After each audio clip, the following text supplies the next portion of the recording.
Welcome back to another episode of the Uncut Truth. What's up? What's going on today? Not much, man. Interesting weekend in pros and in college. Yeah, very interesting week. As I agree as well. In Um, case you guys are wondering, we are going to get to some basketball. Not yet, though. Probably wait another week, and then we're going to have some basketball once we see kind of where these teams are at. But yeah, very interesting week as we're trying to figure out who is really the top dog. But you were surprised that USC got beat by 1,000 points, right? no, I wasn't. There's no way you saw that coming. I did. I know a lot of like the analysts didn't see that coming, but like I said, You did not say that last week. I'm pretty sure I can go back and check the tape. I said USC's been struggling so much here recently. Man, Darnold's been turning the ball over way too much, and they just can't handle that. I hadn't seen Notre Dame be good. I mean, I haven't seen them play at all, but USC's been struggle bus the last couple of weeks, dude. So it didn't surprise me at all. They got their butts kicked. You did not see that being a 35-point game. Yeah, probably not a 35-point game, but You did pick Notre Dame to win, yeah. and you might have even said about 10 points, but you did not see 30. Yeah, probably not 35. I could have seen like a 20-21, but not freaking 5 scores, man. That's outrageous. Yeah, just like you picked Oklahoma State, but you didn't see them winning in overtime. Yeah. But we'll get to that in just a little bit. But recapping, last week's games, we both picked Penn State to beat Michigan, and boy, did they. I did not think it would be that bad. I figured it would be 2 touchdowns, but I didn't think it was going to be 30 points or 29. We already talked about Notre Dame putting it down on USC. Miami won again. And then UCF and Navy. I just picked Navy because I don't know why. But UCF won, and they remained undefeated as well. And then, of course, go ahead. So there were out of those 5 games, there were 2 blowouts, which kind of a surprise between the 2 teams, or the 4 teams that were playing, and the other ones were all pretty close. Yeah, that is true. They were all within a couple scores. And then finally, Oklahoma State and Texas, which let's go and just jump into that game right now, even though that's going out of order on our list. We're going to go ahead and jump into that now. What did you think about this Texas game? Because I think we had 2 different opinions on this game. Yeah, I'll go through mine, then you As can go through usual. yours. I watched the majority of this game, man, and it was surprising. It was a surprising defensive battle, the way I could see it. I mean, lots of drops by the wide receivers. I think there was one pass towards the end of the game where Rudolph hit a guy deep, and it hit him square in his hands, dude, wide open, blown coverage. That is, the Texas defense just didn't work out that way for them because he dropped it. Texas couldn't get the turnovers that they had been the last couple of games or most of this year defensively. They just couldn't get a whole bunch of those. They forced a lot of fumbles. They just couldn't recover them all. And special teams, man, Texas punter went off.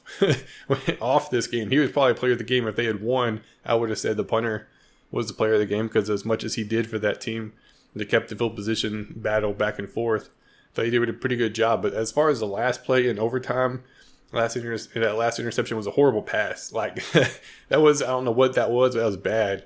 And whenever it showed his face afterwards, I mean, I don't know if he's got a lazy eye by default or what, but one eye was definitely like, like it looked like he was dazed, man. I don't know, because he had got rocked on a big hit before that. I don't know if it was the play right before, but he had got rocked and he got slammed to the ground. So I say it was just misjudgment on his part. Now, whether it was or not, I don't know, but I think this for sure ends their season. Like, I don't think not necessarily they're not done. They're not going to win any more games, but they're not going for a playoff. They're shooting to maybe hope for a bowl game because you got other teams that are surprising in the Big 12, like Iowa State, that has already knocked off a couple of big opponents and has kind of shown that turnaround that Texas was supposed to have this year with a new head coach. Yeah, I put choke. That last pass, I mean, you way underestimated. The only person that could make a play on that ball was the guy that caught it. I mean, when he threw it, I was like, when I saw it in the air, I was like, did it? I guess he got more on it than I thought because I was like, it looked like he threw it to the defensive player. Yeah, and I was like, when he caught it, I was like, are you kidding me? He just literally threw it to the defensive player. his guy, the closest guy to, is not even in bounds. And so I didn't understand what he was doing there. He didn't give anyone a chance to catch it. I was I was dazed and confused.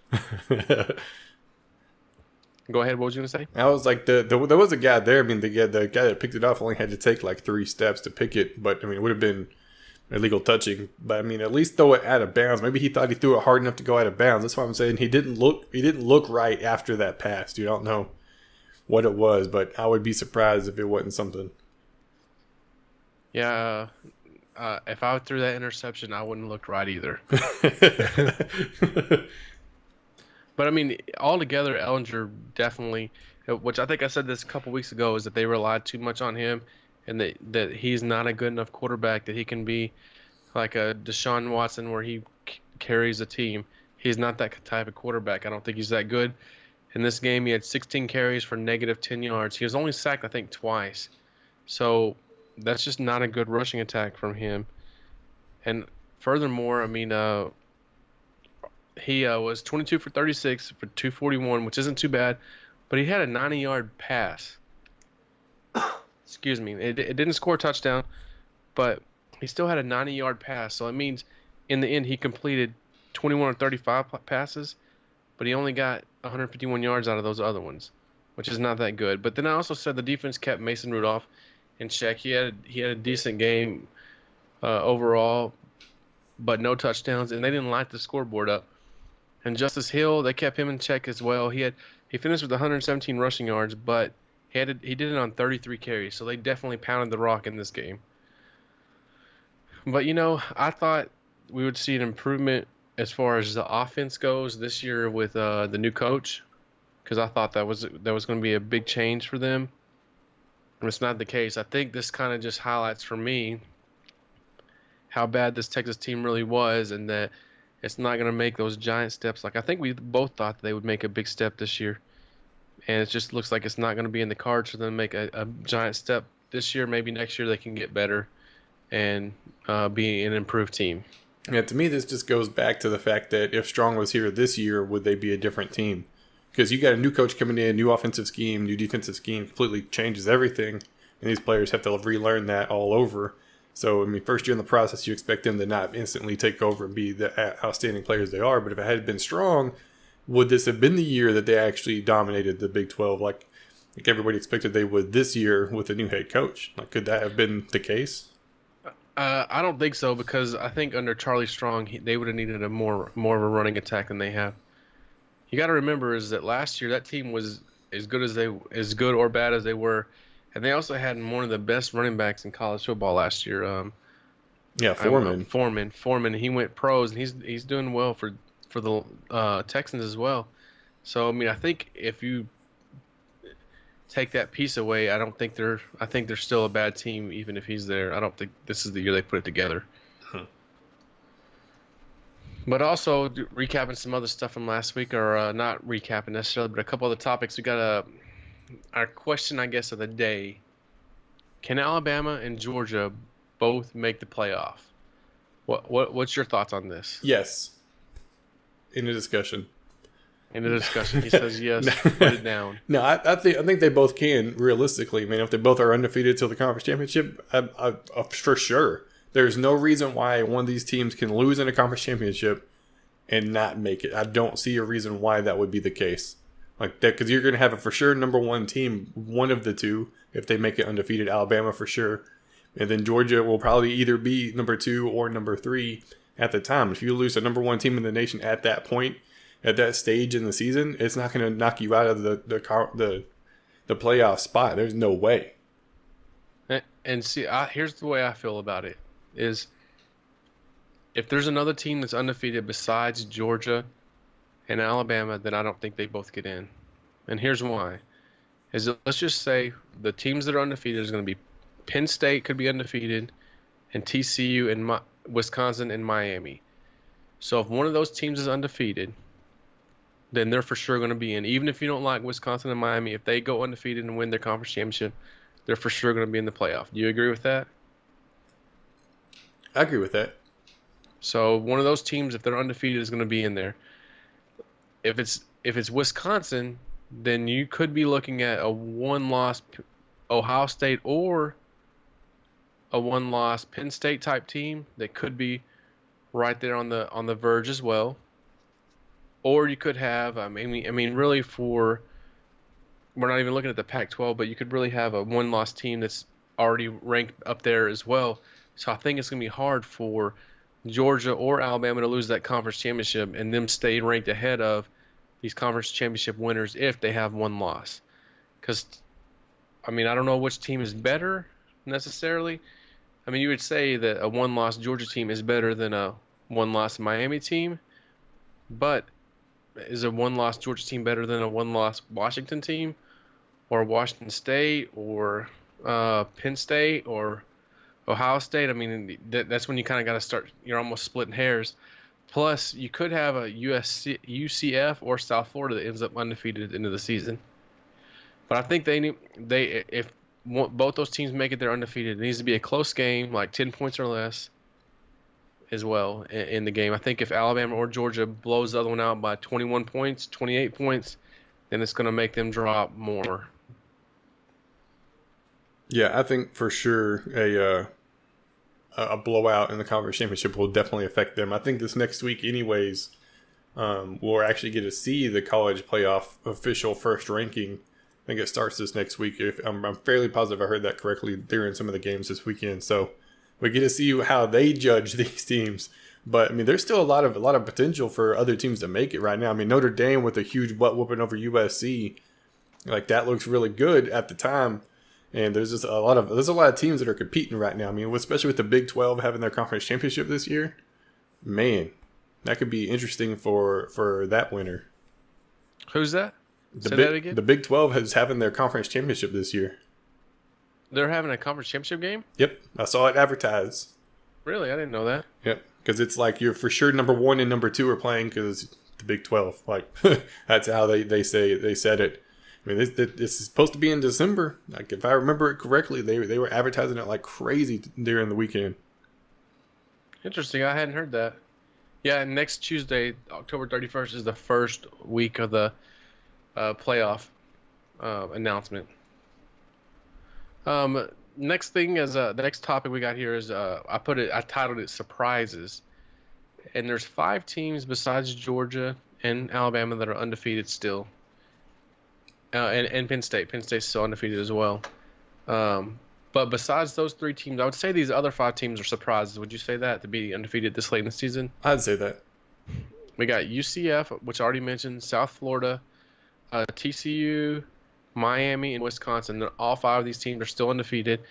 And I told you to rank them and from 5 to 1, the odds of that team making the Final Four playoff. Who you got as your number 5 team? My number 5 team is UCF. And I agree with that. That's who I have as my number 5, UCF. And the interesting thing is, the UCF and South Florida play in their rivalry game because they're in the same division of the same conference. So one of them is going to lose. There's no doubt about it. They have to lose, and then they get to play for the conference championship and then go on. But my number 4 is going to be South Florida. Yeah, that's who I got as well, South Florida. I think that South Florida could end up going undefeated, but I still don't think even going undefeated they would get in. Number 3? Number 3, I put Miami. And see, for number 3, I put Wisconsin, and here's why.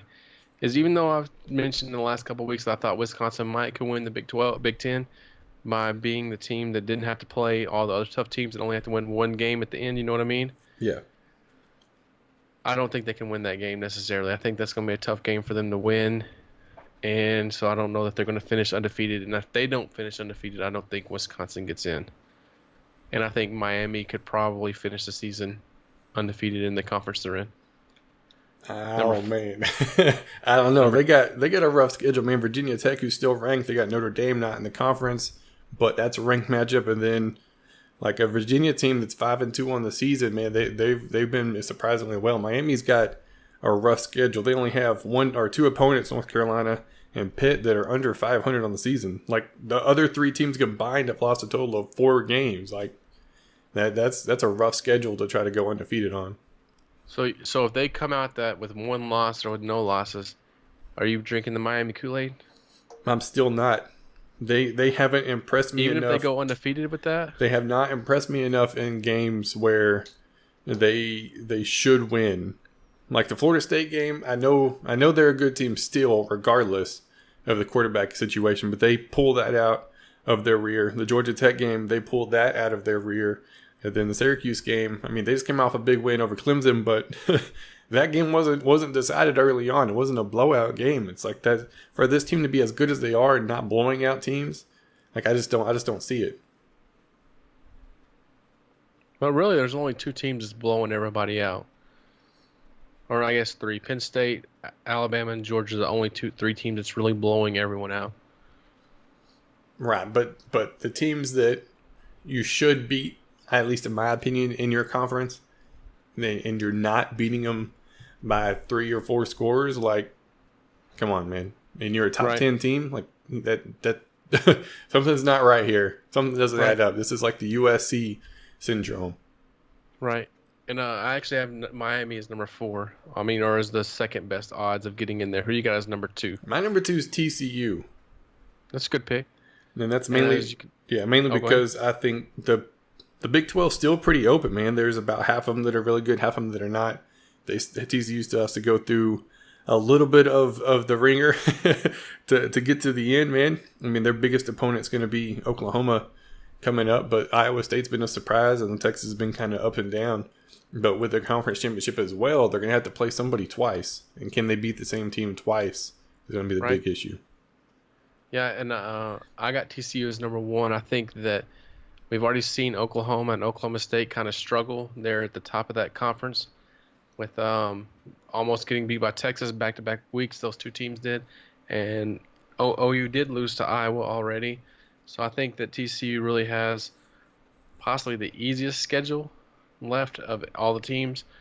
And they're already ranked up there pretty high, so I could see them going undefeated and through the rest of their conference. See, that's how I feel about Wisconsin. Like, to me, they have the easiest schedule left, and they have the weaker side of the conference in general. Like, unless they lose out, I don't see them losing their side of the conference. Like, there's no way they lose the West. So I think they have the best shot of making it.